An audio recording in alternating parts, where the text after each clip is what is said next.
Thank you. I'm delighted, I'm honored, and I'm confused. Honored because SRCC is clearly one of the most prestigious places in Delhi University, and who would not wish to come and speak here? Delighted because I really like interacting, having a conversation with younger minds. And confused because I don't know why I'm here and what I'm supposed to do. Commerce is almost as distant as anything can be to who I am and what I propose to do in my life.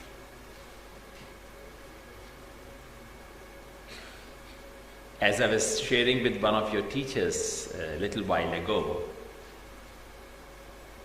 if you give me a 10 rupee note, I wouldn't know how to invest it or how to use it meaningfully. So in that sense, I'm as inappropriate a person as you could have chosen for this occasion.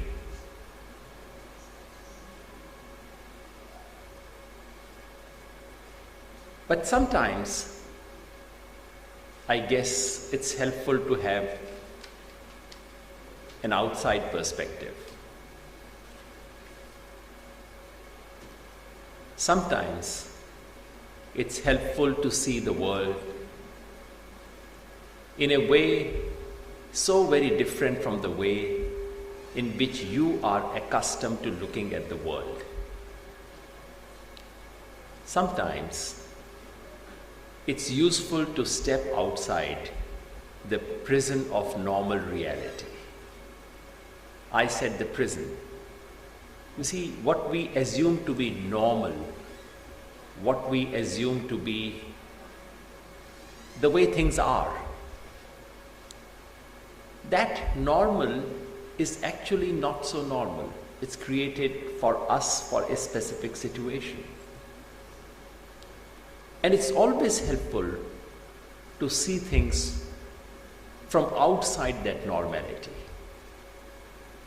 Much of the advancement in knowledge takes place when some things which look so different, when we encounter a difference that we cannot make sense of. And in an attempt to make sense of that, that is when advancements of knowledge takes place. I guess that's the kind of function I can perform in your leadership summit.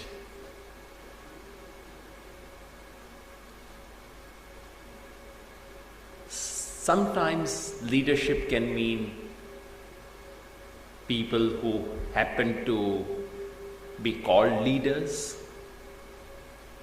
Sometimes it can involve people who are not called leaders.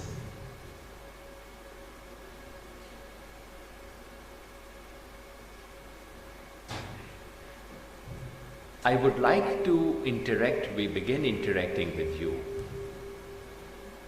by actually saying a thing or two about what is leadership and asking you about it, sharing a few anecdotes, and then with an open interactive session, which is what might be useful. So allow me first, I know probably the format is that I'm expected to deliver a lecture first, and then you are expected to obediently ask me a few questions. But if you don't mind, can we begin interaction straight away? And can I actually ask you, what do you think is a leader? Who is a leader? What makes someone a leader? How do we recognize a leader? Would anyone wish to say about this? in this leadership summit, you must have thought about who are leaders. We think of all kinds of leaders. The most obvious ones are, of course, political leaders. But who are leaders? What makes someone a leader? Doesn't matter. So, good morning everyone. According to me, a leader is one who knows the way, shows the way, and goes the way. But I also think that this is not, the full and final definition. Because Hitler did all these things. He knew the way. He showed the way. But where he led the people to? I believe, along with the leadership qualities, you also need to be ethical. Because if you are a leader and you're leading the people to somewhere, to a place which is not good for them or for the society, it's of no use. You need to have the leadership qualities, you need to be ethical. Apart from that, you need to be altruistic. Because if you are a leader, you have leadership qualities, you are ethical, but you're selfish. Then it's of no use. I also believe having all these three qualities, you also need to have a desire for action. Having good thoughts, and leading people, having the abilities and qualities to lead the people, but not doing anything is of no use. So I believe the four qualities, leadership skills, ethics, altruism, and a desire for action, this is what makes the word L-E-A-D, that is lead. And this is how we do. So who according to you would be a leader? Give me one example. Well, it can be very difficult, but I do believe that Mahatma Gandhi was a great leader. But have we had anyone in the last 100 years other than Mahatma Gandhi? Well, a leader, the thing can be as simple as a class monitor and can be the Prime Minister of India. It doesn't need to be, on a grand scale, but if you make a difference on a small level itself, that also. So my class here can be leader. Sure. No, that's very well put. And please don't imagine that I have some ready-made answer in my mind and I'm trying to quiz that answer out of you. There's nothing of that kind. I really just want to understand. So you said someone who knows the ways, shows the way, and leads the way, and takes us to that position. And these things. You can be a good leader, you can be a bad leader. About Hitler, can we say he was a leader, but he was a bad leader? He was a good leader, but he lacked ethics. Yeah, so he was a leader, but he took his people to a very bad sort of end. And can leadership be about pursuing self-interest?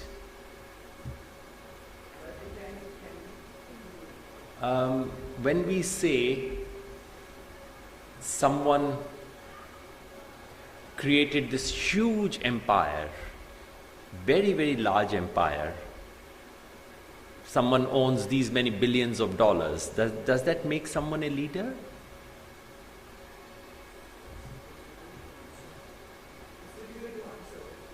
Why?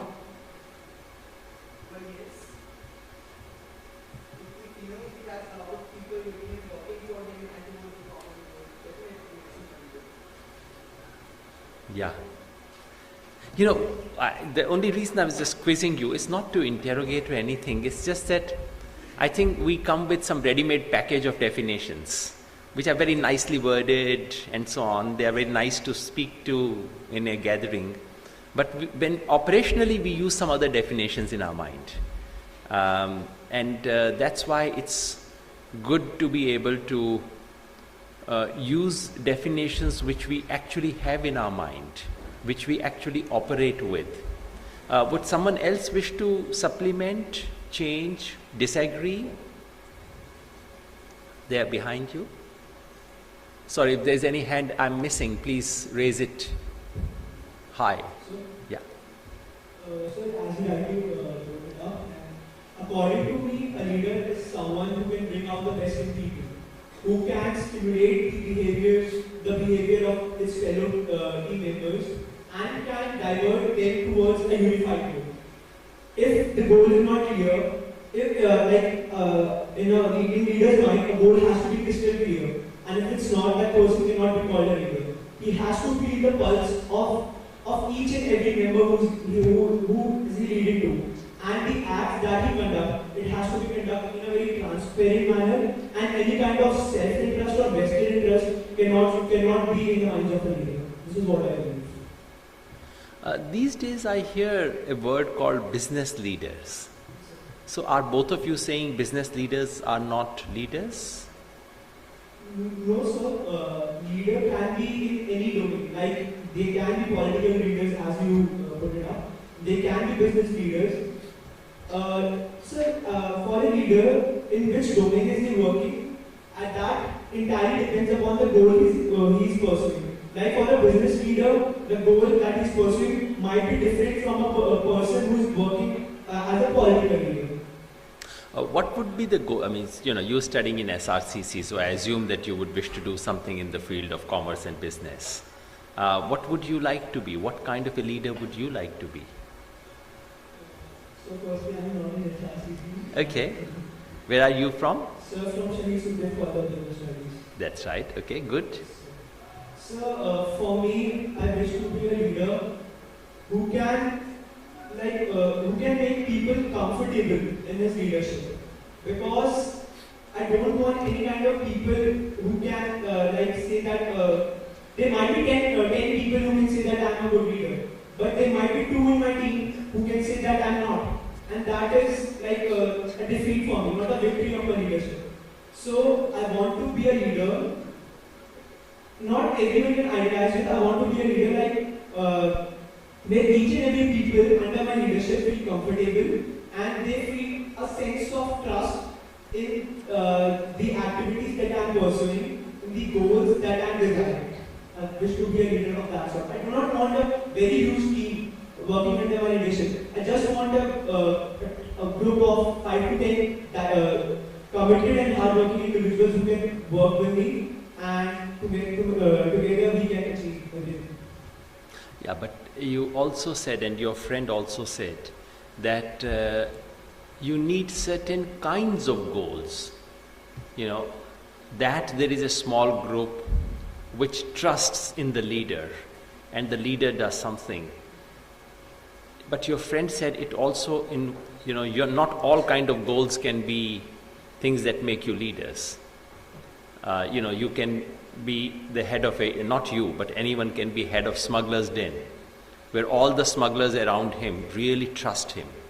He's seen to be someone who is doing this. Would we call that the kind of leadership we need? So, according to me, he would be a leader, but he would, the sense of trust, the sense of idealization would be around limited to that 10 people only. Not every people of the nation would associate with a leader who is leading a smuggling gang.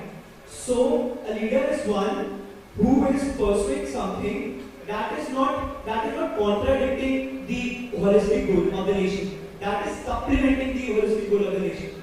Because in the nation's eye, if I'm pursuing something, like if I'm building a dam for the nation, along with 10 of my engineering friends, so I might be a leader for the nation because I'm adding asset to the nation. I'm being a plus to the nation, not being a negative. But a smuggling gang is always, in each and every case, he is a negative for the nation. So he might not be a leader. He might not be considered as a leader in the eyes of the nation. Okay, lovely. I think the two answers have taken us to a slightly bigger question, and which is what you were talking about. And I want everyone else to contribute to this conversation, which is to say, so what kind of leaders do we need for our country, for the world today, and what should that leadership be all about? Would anyone wish to say that? And is there anyone who sees herself or himself as a leader for the country? What would be like the leadership? So you could say about yourself, or you could say, I don't want to be, but I want a leader who does the following things. What kind of leader would we want in our country? Yes, please. Are all the speakers pre-decided and seated in the front row? Or is that a coincidence? Yeah.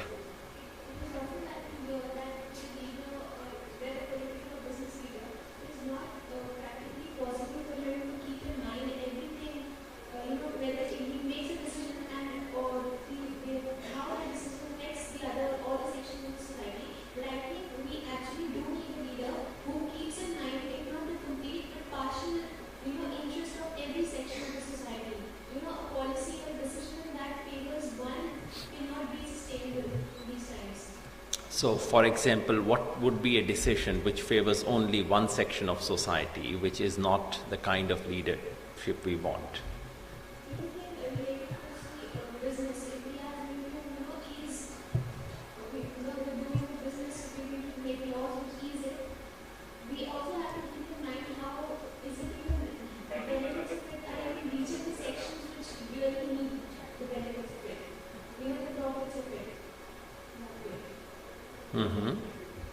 Sure. Would anyone wish to supplement what she has said? There is no right or wrong answer here. We are all trying to build something together. We are trying to build the profile of what kind of leadership does this country need and how you and I can contribute to that. Yeah. Finally, someone from another row. Yeah. Sir, I believe that leader is someone who can strike a chord of synchronization, like who can work with collective benefit. Just 1 second, I'll stop you. We have moved a little. We are not now giving abstract definition of leadership. Now we are saying what kind of leadership does this country need today? So fill it in a bit. So, sir, I would say the decisions need to be made so that, considering the diversity of a society, the decisions should be such that the friction should not exist, and the leader should be someone who can take criticism constructively. I agree, but it's still very abstract. Tell me a little more about the country you live in and what kind of leader, these are abstract things which we can pick from the textbook. You see, the easiest thing would be to pick a lovely definition from a textbook and rattle it off. That's easy. But now let's try and apply it to the world that we live in. So then I would say that considering the diversity of the society, a high level of awareness should be needed so that the people living, they can correlate at the grassroots level. Like someone you can say who can empathize with them. All right. So diversity, someone who can empathize.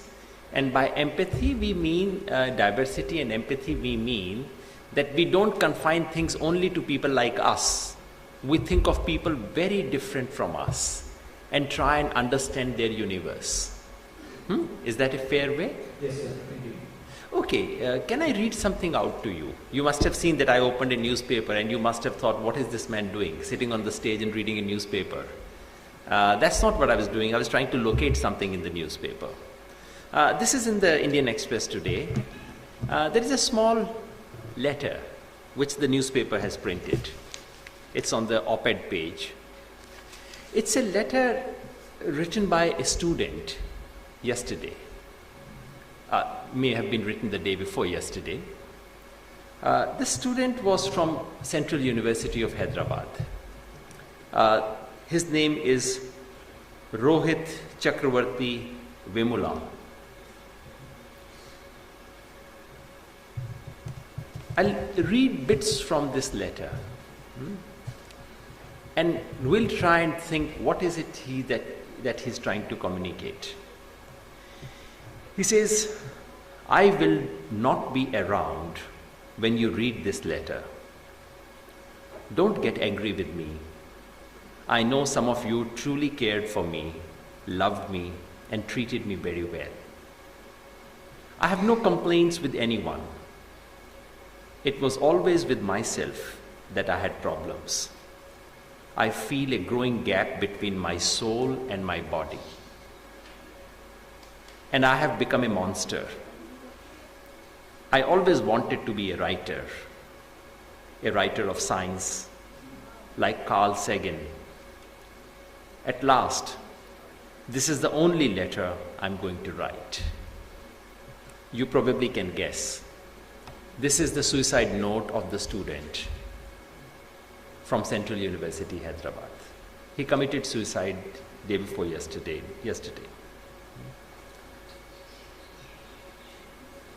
You would have read lot of accounts about that.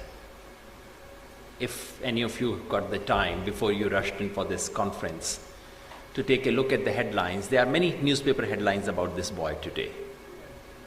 All kinds of resignations are being demanded, all kinds of politics, as we say, is taking place around it.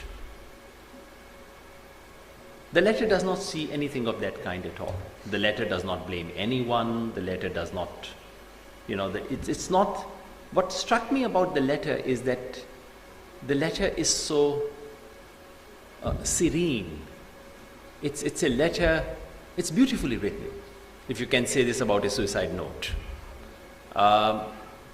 It doesn't do the usual thing, this man is responsible, this man tortured me, this system did that to me, etc. It says nothing of that kind. It simply talks about his life, where it has reached, and what he wants to do.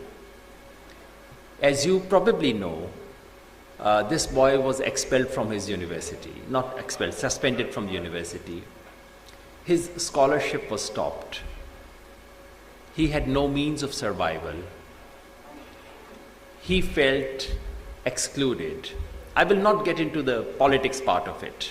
He was a part of a student organization and so on. I'll try and not get into all that. He was a Dalit. He came from community that used to be ex-untouchable community, what we call scheduled castes. And he found life stifling. Does that connect with what you said about empathy? Yes, sir, it does. Diversity, empathy. So you don't have to answer all the questions, others can contribute. So I would not read the whole letter out. I'm almost tempted to. But maybe I'll read just some fragments of it. And the question for you is, what should be the role of a leader in responding to a situation like this? What kind of a leader do you imagine yourself to be? Baith jaiye. I'll just read a bit of it. Just 1 second. Yeah. He says, I loved science, stars, nature, but then I loved people without knowing that people have long since divorced from nature. Our feelings are second-handed. Our love is constructed. Our beliefs colored. Our originality valid through artificial art. It has become truly difficult to love without getting hurt. The value of a man was reduced to his immediate identity and nearest possibility, to a vote, to a number, to a thing. Never was a man treated as a mind, as a glorious thing made up of stardust, in every field, in studies, in street, in politics, and in dying and in living. I'm writing this kind of a letter for the first time, my first time writing a final letter. Forgive me if I fail to make sense. Does he make sense? What should we be doing? Anyone?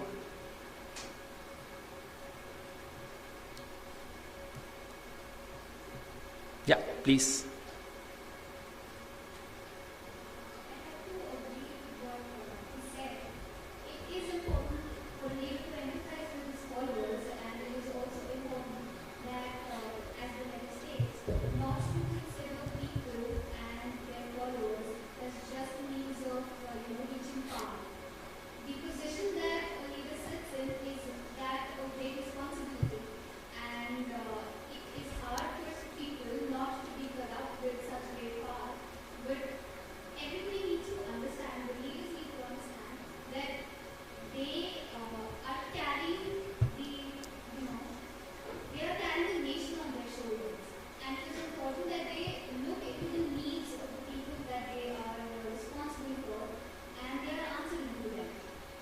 I agree, but we are reading a suicide note. We are not reading a piece of poetry alone.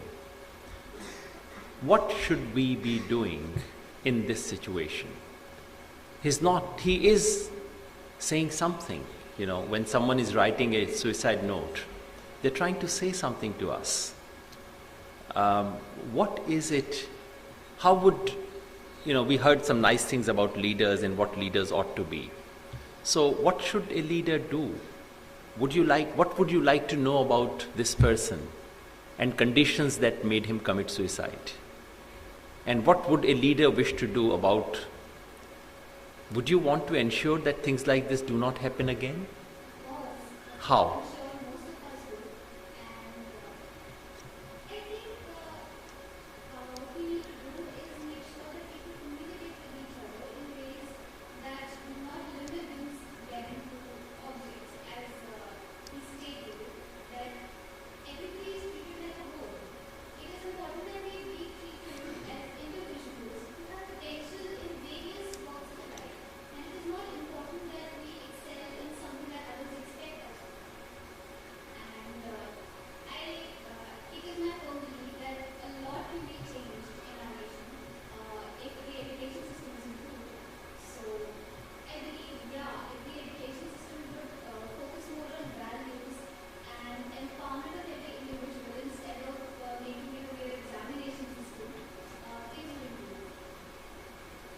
I understand what you're saying. I almost agree with most of the things you say.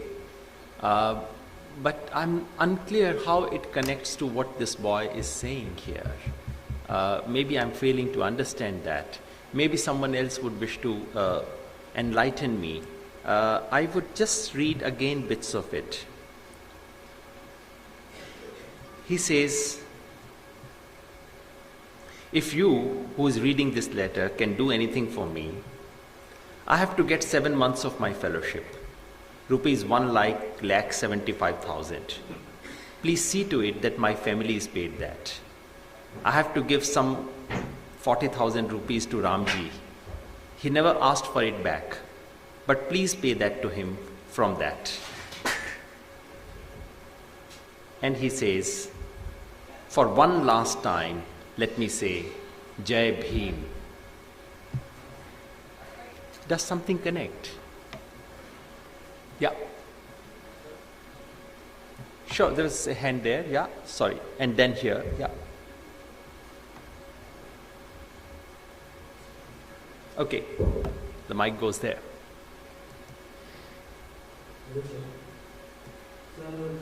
सबसे पहले तो एक बात हम लोग को जान लेना चाहिए कि वो हैदराबाद सेंटर जो साथी था, जो कल परसों की जो बात है, रोहित बेमुला जिनकी बेटी हुई है, जिन्होंने सुसाइड किया है, सबसे पहले हम लोग को तय करना चाहिए कि वो हैदराबाद सेंट्रल यूनिवर्सिटी का छात्र नहीं था, वो छात्र कहीं का भी हो सकता है, वो हमारे बीच का छात्र था। ये नहीं सोचना चाहिए कि हैदराबाद सेंट्रल यूनिवर्सिटी में ये घटना हुई है, ये घटना कहीं भी हो सकती है, हमारे बीच, हमारे दोस्त का, हमारे बीच का साथी हो सकता था, कोई भी साथी हो सकता था। रही बात कि हम लोग दिल्ली विश्वविद्यालय में पढ़ते हैं, जवाहरलाल नेहरू विश्वविद्यालय में पढ़ते हैं, हैदराबाद सेंट्रल यूनिवर्सिटी में पढ़ते हैं, किस तरह की शिक्षा दी जाती है हम लोगों को, किस तरह का हम लोग ये जो हमारा एजुकेशन सिस्टम है, हम लोग किस तरह का शिक्षा देता है। हमारे बीच का साथी जो अपने लेटर में लिखता है, मैं अपनी आत्मा और अपनी देह के बीच की खाई को बढ़ता हुआ महसूस करता हूँ। ये कितनी बड़ी दुखद बात है कि हमारे बीच का साथी इस तरह की बात लिखता है। यह एक सवाल, एक बहुत बड़ा सवाल है कि मैं अपने आत्मा और अपनी देह के बीच की खाई को बढ़ता हुआ महसूस करता हूँ। सर, बिहार में जब एक घटना होती है, एक विधवा महिला के हाथ का खाना खाने से कुछ गाँव वालों ने बच्चों को मना कर देता है कि बच्चे आप लोग इस विधवा महिला के हाथ का खाना नहीं खाना, क्योंकि वो अशुभ महिला है, उसको सुबह सुबह नहीं देखना चाहिए, क्योंकि इस तरह की बातें बताई जाती हैं। तो एक प्रदेश को बदनाम किया जाता है, बिहार को बदनाम किया जाता है, या बिहार की किसी जिलों को बदनाम किया जाता है। लेकिन उस तरह की घटना दिल्ली में होती है, हैदराबाद में होती है, या देश के अन्य राज्यों में होती है, उसके ऊपर हम लोग को क्या करना चाहिए? यही मेरा प्रश्न आपसे था। आप बिल्कुल सही कह रहे हैं। मेरा प्रश्न आपसे यही है कि हमें क्या करना चाहिए। मैं भी यही सोच नहीं पा रहा हूँ कि हम लोग को क्या करना चाहिए। ठीक बात है, नहीं अच्छा है। ईमानदारी से ये कहना कि मैं सोच नहीं पा रहा हूँ, ये कहीं बेहतर है बजाय कि कुछ शब्दों का गुलदस्ता फेंक देना। है ना, सोचना। ये कहना कि मैं सोच नहीं पा रहा हूं, ये शुरुआत है वाकई सोचने की, है ना। और सोचने की बजाय बने बनाए रेडीमेड गुलदस्ते फेंकते जाना, इसमें हमें पता भी नहीं लगता कि मैं सोच नहीं पा रहा हूं, है ना। कम से कम हमने ये तो कहा, बहुत अच्छा कहा आपने, शायद ये मदद करेंगे हमारी। जी बताइए। We'll take one more question. Sure. What is your deadline? So 11. आप कंसल्ट करके बता दीजिए। What I would like to add, what I would like to say is that what he did, that he wasn't free. He wasn't free equal. You know, he said that he not equally. So what I felt there is till date there is social exclusion and casteism prevailing in this country. And we are not treating everyone equal. I still believe in that. I can say that in the urban areas that we are all studying, getting education and everything, but still in the rural parts of the country or to the backward people, they are not coming up to that stature,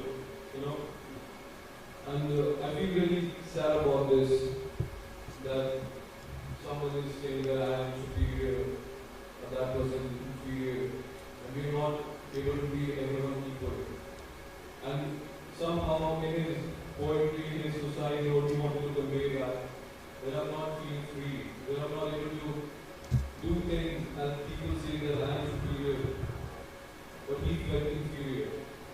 That's what he's trying to say there. Okay, let me, it's very helpful. I'm glad you mentioned some of those things. Because we are not dealing with an abstraction here. What this boy is saying is that his death has something to do with where he was born. He actually says in the letter, my birth is my fatal accident. I was not born in the right place. I was not born in the right social group. I was not born in the right caste. And better, what this note is all about is a certain reality that still marks our life. You said this is confined to some areas, some countries, some rural areas, etc. I would like to invite all of you to think about whether this is true only of some areas, whether an invisible line of caste may still be around all of us. Lines of power are drawn through an invisible ink. No one comes and says, this is caste, you are Dalit, you will do this, you will do that. No one says that. Like in the morning when I came, I was welcomed with a cup of tea and with lovely snacks. And it so happened that all the girls were carrying snacks.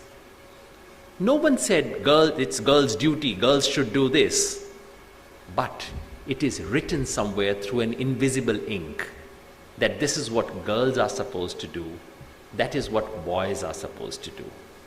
When a function takes place, a girl nicely carries a bouquet and gives it. No boy with beard comes and gives a bouquet, because these are written in an invisible ink. It's there, but you can never actually point it out. This is how power is inscribed.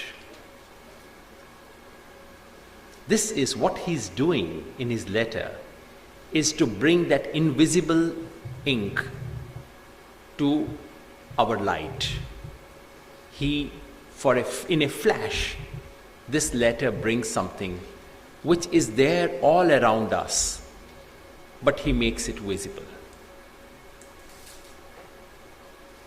There is so much happening in the world just outside us. I was traveling in Bundelkhand in the last week. I spent 5 days traveling through villages of Bundelkhand because there is drought. The country is passing through second successive drought. According to official statistics, 39% of our population is affected by drought, which is to say about 50 crore Indians right now are reeling under the impact of drought. I was traveling. We had done a survey. We had asked people what's happening to their food habits, and we were very worried. And whichever village I went to, I would take a woman aside and ask her, "बहन जी घर में दाल कब बनी थी?" And the answers were dal, किसी भी तरह की दाल. And Bundelkhand happens to be the dal growing area of the country. It is the one place that produces urad moong in big quantities for the country. And in those villages I was asking, "बहन जी घर में दाल कब बनी थी?" In those 4 days, I did not meet a single woman who said कि दाल तो रोज बनती है, आप हमारे घर में बनती है ना रोज, है ना? I did not meet a single person who said रोज दाल बनती है. Those who were well off in that villages said, "Well, we managed to cook it maybe once or twice a week." And I remember what this poor woman told me. भैया सावन के महीने में दाल खरीदी थी. कितनी खरीदी थी? I asked her. She said 1 पाव लाए थे. So the last time they had any dal was 4 months ago, and they had managed to buy 250 grams of dal. This is your country. I'm not speaking of Ethiopia. I'm not speaking of some sub-Saharan Africa. This is our country. Reeling under drought, very difficult situation for farmers, for human beings and for cattle. Did you notice that in your media? Do you see that on television? Do you see that in newspaper headlines? Suppose you go to a country where millions of people are on the brink of starvation, and it doesn't show on television, doesn't show in the newspaper headlines. What would you think of that country? Suppose you go to a college campus. The trouble is that, we can't imagine these things. You go to a college campus where most students don't get any food in their mess. They have no other place to go to. And then you come to a function where these lovely dishes are being served. What would you say? कुछ अजीब लगेगा ना? Something is very odd here. You and I live in that kind of an odd place. The question I want to ask you is, what is the role of leader in a country like that? The leader could say, the leader could confine himself to places like this, give great lectures, our country, superpower, 21st century, century of India, shining, blasting, whatever, India. Or you could say, sorry, a lot more needs to be done. You could say, I realize that in my country, people are starving. People are on the brink of starving. You could say that millions of human beings and cattle need attention right now. A true leader, to my mind, as you rightly said, and I hope all of us believe in what we say, A leader is someone who can see, show, and take us there. To my mind, a true leader for this country would be, following from what you have all said, someone who can see the truth of this country. Truth outside rooms like this. Truth outside the nice, cozy English-speaking universe that we have created. And I'm glad one of us spoke in Hindi. The only reason I did not, because some of you may come from areas where you don't understand Hindi at all. So I don't want to impose Hindi on you. But can we see the truth outside that little bubble in which we live? A true leader would. You mentioned Mahatma Gandhi. What would Mahatma Gandhi say right now? Mahatma Gandhi would probably be traveling in Bundelkhand, traveling to Marathwada. Do we know where was Mahatma Gandhi on 15th of August 1947? He was alive. Yeah, Mahatma Gandhi was not in Delhi. The father of this nation was alive and in India on 15th of August 47 when the nation was born. And he said, sorry, I have no time to waste on these ceremonies. There was communal riots happening in Bengal, and he said he was needed in those villages. A true leader, if this country had one, would be traveling to Marathwada, traveling in Bundelkhand, speaking to those millions of human beings, caring for that cattle, and trying to invite everyone in the country to be there, to do something about it. I'm not that leader. And I do understand that all of you have exams. I understand that all of you have careers. I understand that all of you want to look after your families, make careers. But at some point, if you get tired, at some point, if it strikes you that the world of this glittering universe that we have created for ourselves may be fake, at some point, if you want something meaningful in your life, I'm sure many of you would wish to step out of that bubble. Many of you would discover your own Bundelkhand of that time. And that, I suggest, is when your journey for leadership will begin. All I can do right now is to invite you to that journey. That journey may begin today. That journey might become 20 years from now. But I do hope that all of you will undertake that journey. Thank you.